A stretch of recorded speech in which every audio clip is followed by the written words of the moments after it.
How's it going, my fellow aviators, and welcome to the first summary of all of the aviation news which has occurred in 2019. So let's kick things off. Unfortunately, on New Year's Eve, a pilot by the name of Mike Lomberg was killed in Thailand on a round-world journey starting and ending in Geneva. He died after crashing while trying to land in Thailand, and people who witnessed the incident said that he was approaching the runway before suddenly veering to the left and disappearing into the nearby trees. Now, his entire mission was to show the people of the world that those with physical disabilities can also go on to achieving their goals and also their dreams. I don't know about you, but I believe that he deserves the Wall of Honor. There are very few people who actually go and chase their dreams while being stricken with a disease and also a disability. And the fact that he did what his heart told him to do is a testimony to how much of an extraordinary man he was. Our thoughts and prayers are with his family. Now, on Tuesday, the ICAO announced that 4.3 billion passengers flew on airlines in 2018, which is an increase of 6.1% from last year, proving that despite oil prices rising for most of the year, the aviation industry is still growing fast. However, the growth was a slowdown from 7.9%, which was achieved between 2016 and also 2017. We also got to see Air Senegal's first Airbus A330-900neo emerging from the Airbus paint shop. The airline has ordered 2 of the A330neos all the way back in December 2017, and they're expected to take delivery of their new plane within the next few weeks.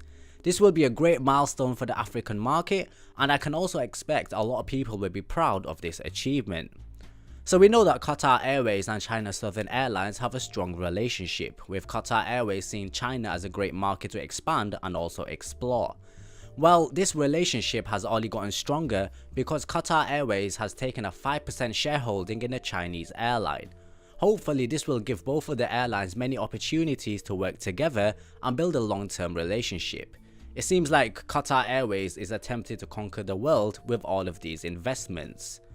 So, if you're a fan of the Airbus A321LR, then you're going to be very happy to hear that JetBlue are considering ordering a large bunch of the planes for their fleet. It's not clear exactly when, but the CEO will make a decision on the plane in 2019, almost 3 years after they took up the option of converting some of their deliveries to the long-range variant.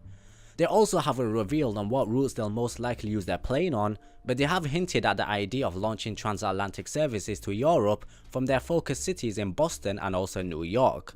London is the largest destination from Boston that JetBlue currently does not serve, so we could see them popping up in the British market. We'll just have to wait and see.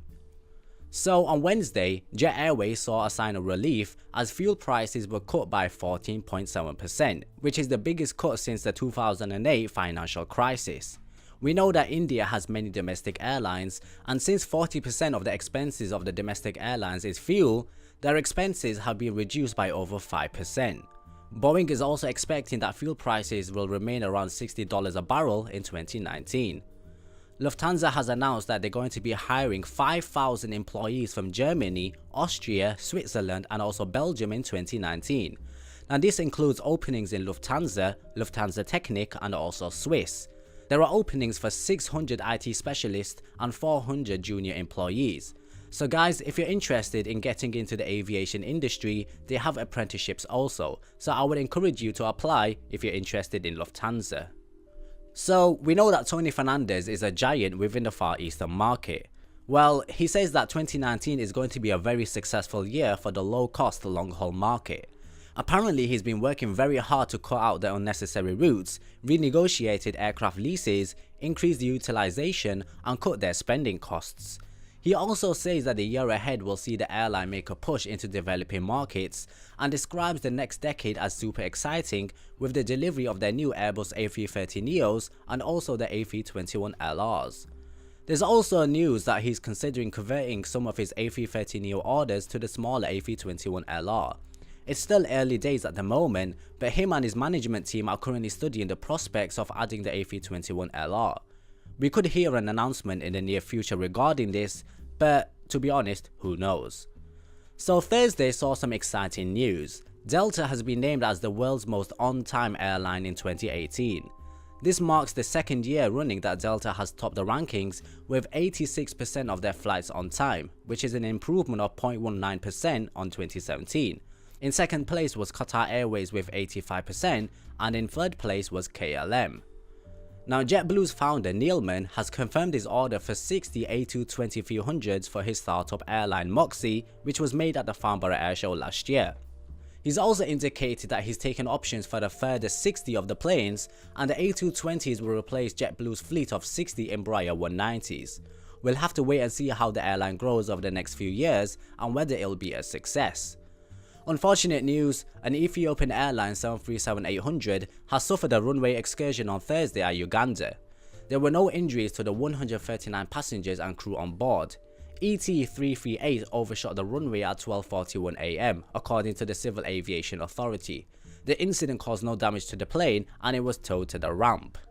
Moving on to Friday, which was yesterday, you're now able to fly from Vietnam to New York in business class for $675 with Cathay Pacific. Guys, I'm really serious about this. Cathay Pacific is to honor a mistake made in their fares and allow passengers to fly on a 95% discount.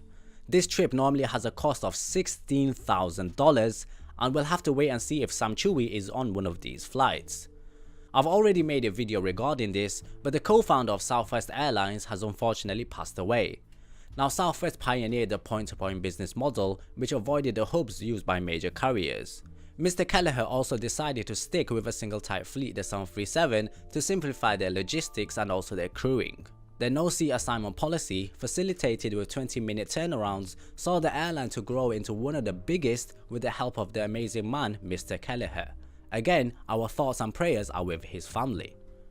A Chinese airline which goes by the name of Genghis Khan Airlines is getting one step closer to their launch date, as they're currently in the process of applying for their business license. The airline, which is owned by Inner Mongolia Aviation Tourism Investment, will operate domestic regional routes and also cargo services out of Baita International Airport. On their website, they have a target to launch operations in early 2019. So, some funny and embarrassing news. Pakistan International Airlines has ordered their cabin crew to lose their excess weight within 6 months or risk being grounded. It seems that the cabin crew of PIA have all had a New Year's resolution chosen for them. A woman who is 170 centimeters tall is expected to weigh between 60 and 66 kg. The airline has reportedly seen complaints about obese crew, and having flown with them countless times, I can tell you that their cabin crew are really fat. Qantas has been named the world's safest airline, and I'm sure to the happiness of my good Australian friend. It's the 5th time that the airline has led the rankings, and other airlines in the top 20 include Air New Zealand, ANA, British Airways, Cathay Pacific, Emirates and many others. And finally, some amazing news, we saw the first 777X being fitted with its GE9X engines. We're getting ever closer to the first test flight of the 777X, which is expected to be in February. But don't hold me onto that because I'm not 100% sure, it is a strong rumour which I've been hearing. If you thought that the GE90 engines were huge, well, the GE9X is even bigger, and I'm sure it's going to wet the pants of many aviators. So there you go, captains, that was all of the aviation news which appeared for this week. Some interesting news and some saddening news. It's just how the world works, unfortunately, but never despair. As always guys, do leave your thoughts and opinions in the comments below, like and subscribe for more aviation videos, and I hope to catch you guys very soon.